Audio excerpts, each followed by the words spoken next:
Hello there guys and welcome, it is Niran here, and today it is time for episode number 7 of the FIFA 16 show. Now this is of course the weekly series where I bring you all sorts of news concerning FIFA 16. Of course we're getting ever nearer now to the game itself coming out on the 24th of September. I should know that really, doing a series like this, but nevertheless we are really starting to get close now to the game coming out. And now I do apologise, I do realise this video is coming out on a Saturday instead of a Friday. That's because I wanted to include the ratings that were going to be released on the Friday, the top 10 ratings, so the top 10 players, sorry, on the game that were going to be released on Friday, and I knew I wouldn't be able to record it and upload it for Friday, so instead of just uploading a half-baked episode with not actually the news in, I decided to just leave it till Saturday, and instead I can show you all the ratings, all the new ratings of the top 50 players, also some new legends and some career mode screenshots as well, so very excited to bring those to you. Nevertheless, it's time to get into the first thing in this episode, and that is of course the ratings. The top 50 players on the entire game were released throughout the course of this week, ending on Friday, hence why this video is going up on a Saturday instead. So I'm going to go through them in groups of 10 to give my opinion, hopefully have screenshots of the players' actual cards in the background in groups of 10 as well. We'll have to see how that one goes. I might not be able to do that, I'm not entirely sure. But let's just get into it anyway. So from 50 to 41, we've got Angel Di Maria, who gets a -1, so downgrade to 85. We've got Petr Cech, who stays at 85. Cavani going down 1 as well to 85. Company of Manchester City down 1 to 85. David Alaba finally gets a deserved upgrade up 3 to 85. Godin as well of Atletico Madrid up 1 to 85. John Terry up 2 from 83 last year to 85. Naldo up 4 to 85. Yaya Toure down 1 to 85. And Santi Cazorla up 1 to 85 as well. So that's the first group of 10. I can't argue with the majority of them, it has to be said. Angel Di Maria getting a downgrade, fairly deserved. Edinson Cavani's been one of the biggest myths of world football for quite some time, so him going down 1 is absolutely fine in my books as well. Company down 1, it seems a bit harsh now at the start of this season because he's actually performed well.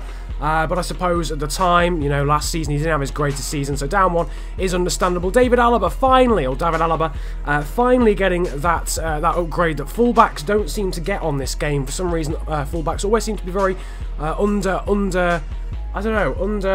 thought of. I don't know, that's not even a phrase, but they don't really get the ratings they deserve. So finally he's up to 85.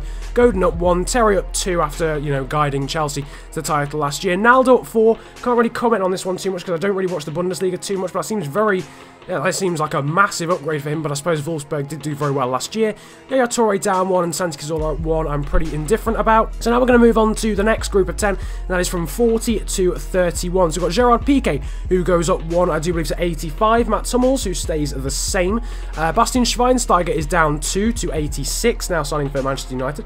Marco Reus stays the same, as does Wayne Rooney too. Arturo Vidal, having signed for Bayern Munich, is now up 1 to 86. Thomas Muller stays at 86, and Benzema is also given an upgrade to 86 as well. Thibaut Courtois stays at 86, whilst Paul Pogba is given a +2 upgrade to 86 as well. Again, not got too many qualms with this one. It's actually as we get further and further up the list that I'll actually start having issues with some of the ratings. But for now, Piqué going up 1, Hummels staying the same, Schweinsteiger going down 2, Reus and Rooney being the same. I think maybe a lot of people were thinking Reus might get a downgrade after his injury problems, but I'm not really too fussed about that one. Vidal going up 1 is pretty deserved, Muller staying the same, Benzema at 1 is pretty deserved, Courtois staying the same is probably about right, and Pogba getting a +2 upgrade is pretty good as well. So now we move on to 30 to 21, and we've got Diego Costa, who stays the same, Busquets up 1 interestingly as well to 86, De Bruyne up 3 to 86 as well, having signed for Manchester City and having, I think, got the, was it the player of the year in the Bundesliga last year, so I think that's very much deserved. Carlos Tevez up 1, but he now plays for Boca Juniors, of course. David De Gea going up 1, which I think is probably deserved as well. Alexis Sanchez staying at 86. Frank Ribery, I think, staying at 86, I'm not entirely sure. He stays the same, whatever his stat was last year, he stays the same now. Frank Ribery down 1 to 87. Gareth Bale maintains the 87 rating, as does Robert Lewandowski of Bayern Munich. But Giorgio Chiellini is up 3 of Juventus to 87. Not too many issues with that one. I think De Gea, De Bruyne, all very much deserving of their upgrades. Sanchez, Costa were about right anyway. Tevez up 1, maybe a little bit questionable, but did have a very good season for Juventus last year. Ribery down 1 after all his injury issues recently. That's absolutely fine. Now we're getting into the top 20, and from 20 to 11, we've got Philipp Lahm staying the same. Luka Modric staying the same. Ozil up 1, interestingly. Says Fabregas up 2 to 87. Jerome Boateng getting a +1 upgrade as well. Toni Kroos up 2 to 87. James Rodriguez up 1 to 87. Aguero staying as 87. Sergio Ramos staying the same as well. And Iniesta is down 1 to 88. Philipp Lahm is I think okay. Luka Modric, I think being an 87 stat in the first place is a bit questionable. I think maybe he's 85 to be honest in my opinion, but we'll have to see about that. Mesut Ozil getting an upgrade. Nah, not entirely sure about that one. Didn't have the greatest of seasons last year. Cesc Fabregas up 2 is fine. Boateng up 1 is fine. Kroos up 2 is fine. Rodriguez up 1 is fine. Aguero should be 88 or 89 undoubtedly. So how he's still 87 is beyond me. Ramos staying the same is I suppose okay. Maybe could have seen himself getting a downgrade, but Iniesta getting a -1 is I suppose alright as well. And now into the top 10.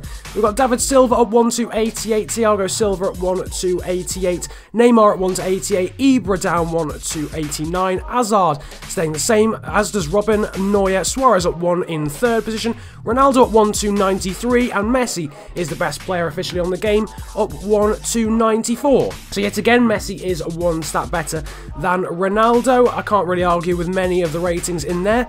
Ibra going down 1, not entirely sure about that, and still not getting his 5-star skill moves back is a bit disappointing. But overall, I can't really have too many issues with a lot of them. I'm a bit disappointed Aguero isn't at least 88, sorry. But apart from that, I think it's pretty much okay.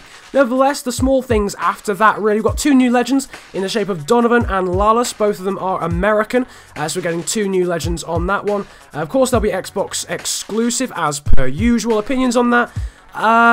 Again, it's all to do with really the licensing and stuff, and who says yes and who says no to getting a Legends card on the game.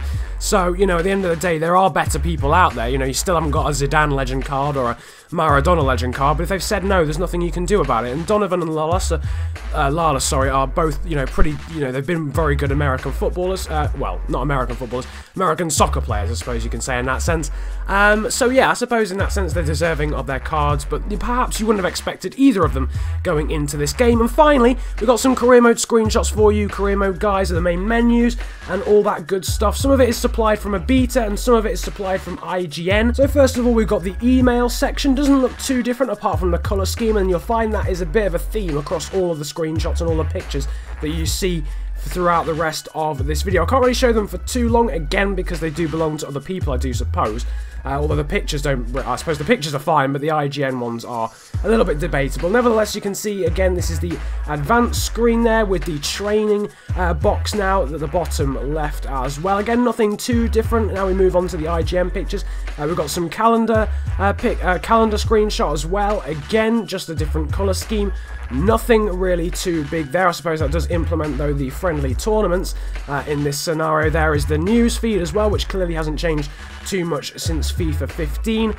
The overall theme, I suppose, is that you can take from this is that the menus, if you're looking at this from a menu perspective, you're probably going to be slightly disappointed because overall they haven't changed too much. Again, there's just the advanced screen with the tables for the preseason tournament, and also the training tab as well for training your young players and the such like. But that about rounds it up from me. As I'm doing my outro, you'll see some other new screenshots from recent weeks in the background as well. But overall, the ratings I can't argue with too much. The career mode screenshots aren't too big, they're just a different colour scheme, and we've got 2 new legends for Xbox exclusive. But if you did enjoy, feel free to smash the like button. 50 likes again would be absolutely awesome, and subscribe if you're new around here as well. Comment about enjoying the video if you enjoyed it that much, as well as your thoughts on the news you've seen today. But it's been a pleasure ranting at you guys today. Have a good day, enjoy yourselves, and goodbye.